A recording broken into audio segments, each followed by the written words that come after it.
Alan Wilson was born on the 4th of July 1943 to John Jack Wilson, a bricklayer, and Shirley Bingham, an artist. He grew up in Boston and the suburb of Arlington, Massachusetts.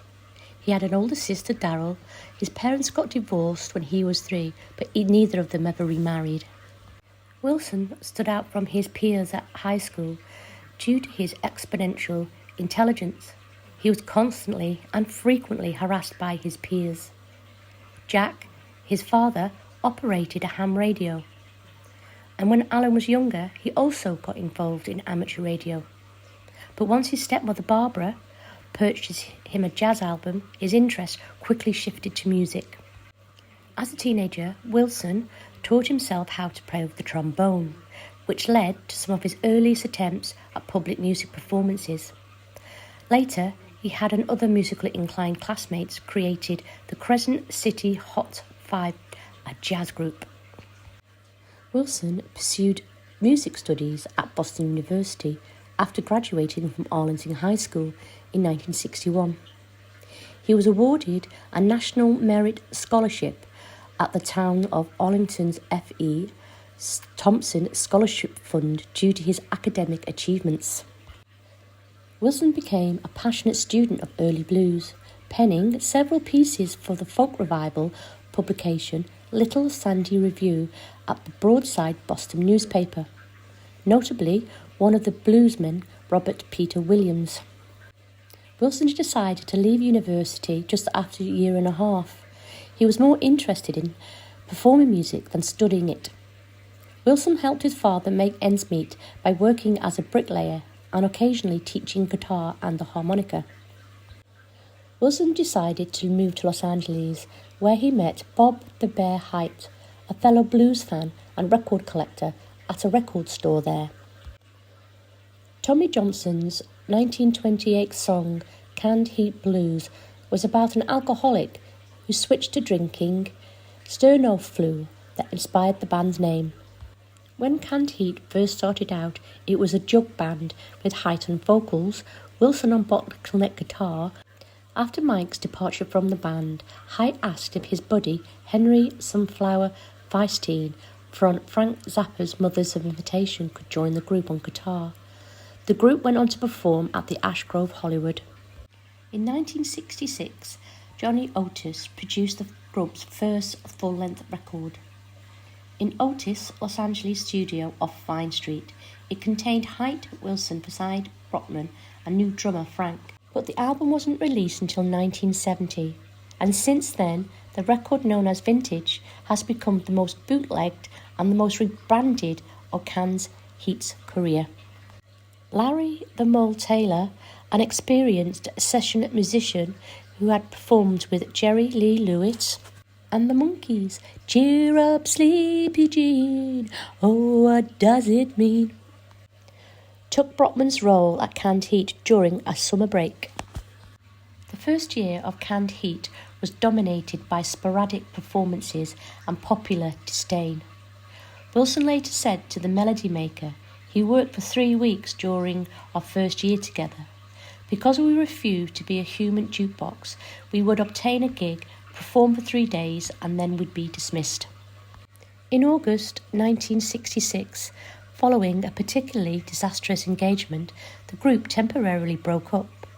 Wilson and Vastine later joined the Electric Beavers, a band that had a full horn section.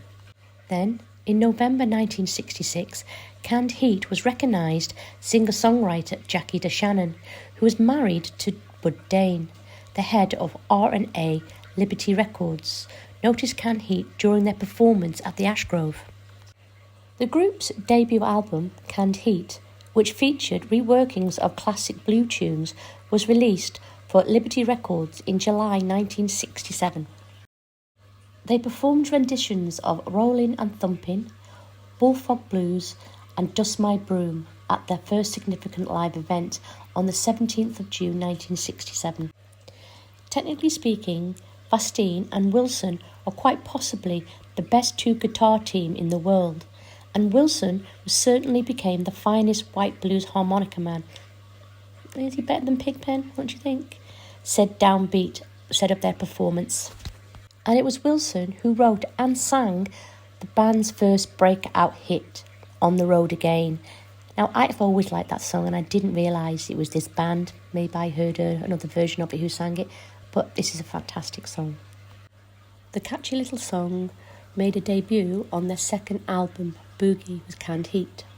In a chat with Downbeat, Wilson shared, On the Road Again, I played 6 different roles, 3 parts on the tambora, harmonica, vocals and guitar, and all were recorded at different times.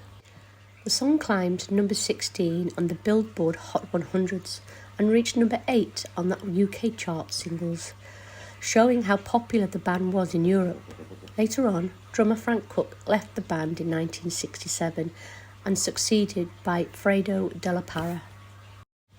In 1969, Wilson got discouraged with Canned Heat and considered leaving the band on a number of occasions. Wilson was upset by Vasteen's departure in July 1969 and was more opposed to touring and suggested that the band continue to record but not to tour. Wilson plans to join Vasteen's new group, Sun, and Frank Cook's group called Pacific Gas and Electric, but both plans fell through. Wilson eventually quit Canned Heat for around 2 weeks in 1969 and then again just before his death in 1970. But each time he felt horrible and decided to set on another tour.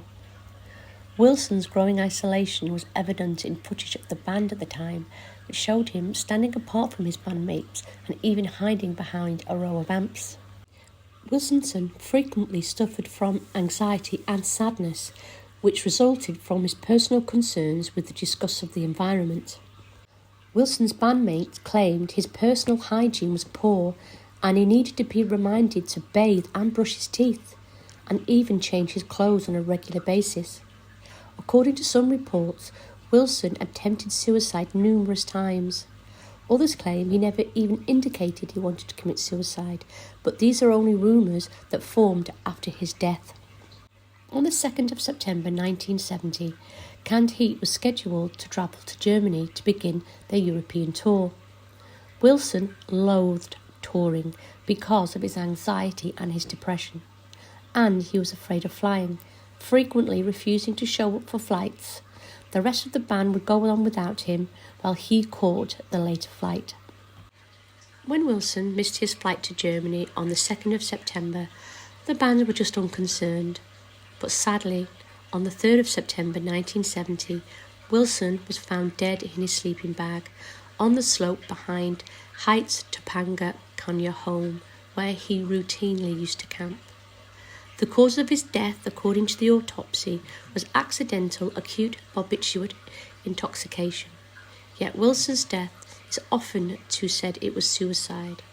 However, there was no note ever found.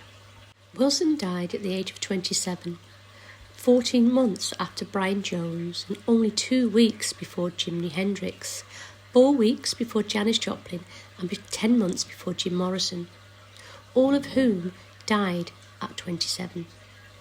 Wilson's body was cremated and a memorial service was performed on the 13th of September 1970 at Rocks Park in Arlington, Massachusetts.